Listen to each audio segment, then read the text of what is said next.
Well, the purpose of my visit, I guess, originally was to come as an independent researcher for my master's.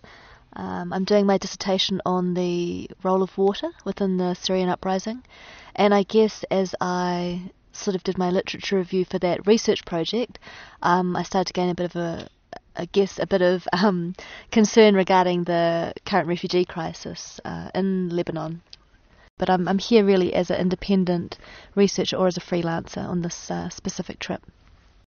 I've just been working in Sierra Leone the last couple of months, but originally I'm from New Zealand, and so it was actually only after I'd arrived in Beirut, and really I sort of recognised that I felt compelled that I had to do something, I should do something. So I sent an email back home really to a network of people I have back home who sort of follow my work, and sort of said, look, to the best of my understanding, this is the situation here, these are what my contacts are saying. This was before I'd visited anywhere or seen anything myself, but really on the strength of second or third hand information, I had an incredible response, not just from Kiwis back in New Zealand, but Kiwis overseas. And I mean, in summary really, in I think just over 7 days we've managed to raise just under $10,000 from people who have never been, the majority of people have never been to Lebanon or Syria, or really would know what the crisis was about, or much like myself, really know much about it, but they've responded. Yeah.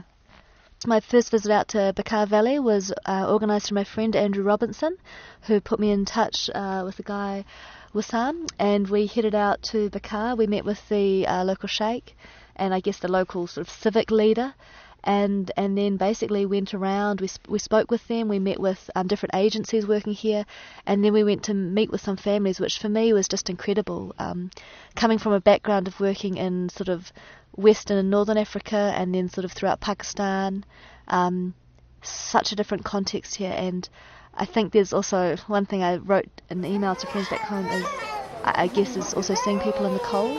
I think we often perceive poor people in these photos in sort of Ethiopia or Somalia where it's really hot, and for me there was something really quite disturbing about seeing these young families and elderly women and elderly people in the cold, snow, mud, rain, without shoes or blankets and without socks, and so definitely for me the situation was quite bad. I think from talking with families, from talking with the Sheikh, different local leaders, we sort of pulled together this sort of the most needed kit we felt that was sort of imperative for these families. So we looked at 14 kgs of dry food stuff per family, rice, lentils, sugar, tea, then also some oil, baby milk powder, soap. We provided underwear, socks, a carpet or a floor mat for each family, and then also a cash payout to assist people with rent payments, which from our understanding are exorbitantly high. We're seeing some families are getting to live for free through the generosity of their hosts or their landlords, and we're seeing other families pay upwards to $1,000 US a month, which is just obviously draining these people of their savings, and is really putting their basic well-being in jeopardy through a lack of cash and obviously a lack of assets, as they've come with nothing. So we were meeting really immediate needs today with the food, the carpets, underwear, socks and soap. We worked through the local Sheikh, who we've found through these contacts has been fantastic working with this community, and we really got his assistance in identifying 60 at-risk families, and then we looked at another 10 families through our own networks. And then we distributed all of those goods today to those families. شهرين ما دفعت وعن زلمة ما بستنى أكتر من كيش وما في شغل نشتغله. ما حدا عم بيساعدك لاقي شغل؟ ما في. العالم عم نشتغل عنده نهار بالشهر. نهار ما تساوي شيء. لا. انتوا كم واحد بالعائلة؟ نحن هنا 5. أنا ومرتي و3 أولاد.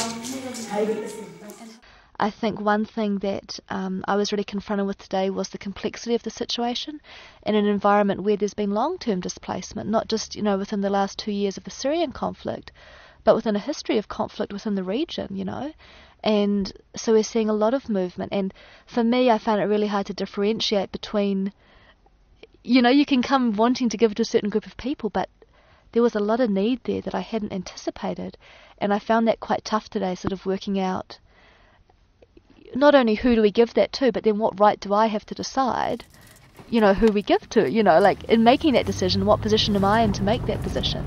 And knowing that in making that position, you're depriving people of stuff which they very much need, whether or not they fit your certain criteria.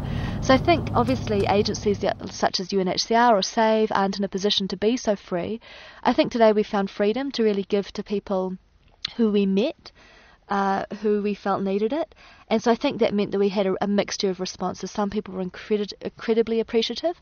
I think other people were in a situation where their dignity had been wounded, not just by today, but by losing their homes, seeing their homes destroyed, their land taken, being forced out of their livelihoods. So I think some people also came to us today, with, really sort of lacking a sense of pride, which is tough for some people. And I think other people, I'm not so sure about how great the need was compared to others. So I think today really I saw a mixture of responses, which is, I think, the truth of humanitarian work, which you may not hear in a glossy report or a media campaign, but I does think needs to be acknowledged. Okay, 1 month and a half. 1 month and a half, okay. And how many families are staying in this house? كم عائلة أنتم هون؟ 6 أشخاص. 6 أشخاص. عائلة واحدة؟ It's one family, 6 persons. الحمد لله. شو بنساوي؟ إن شاء الله ترجع بس مثل ما كانت. إن شاء الله الله كريم. Through the generosity of people spread across the world, not only with their money but their time, people have really supported this, not just with their giving but vehicles, their skills, their energy to this, and I think the response has been amazing. In the end, we're going to be helping over 130 families, and we've done that in the space of 8 days within arriving in country, and they're getting a kit which is absolutely vital to their well-being. And I think that's something that is good, and I also really, through this, I see the need also for really understanding a situation before you do it. But I think what we've been able to do, what a group of people has been able to do, has been really amazing, and I'm really thankful for that.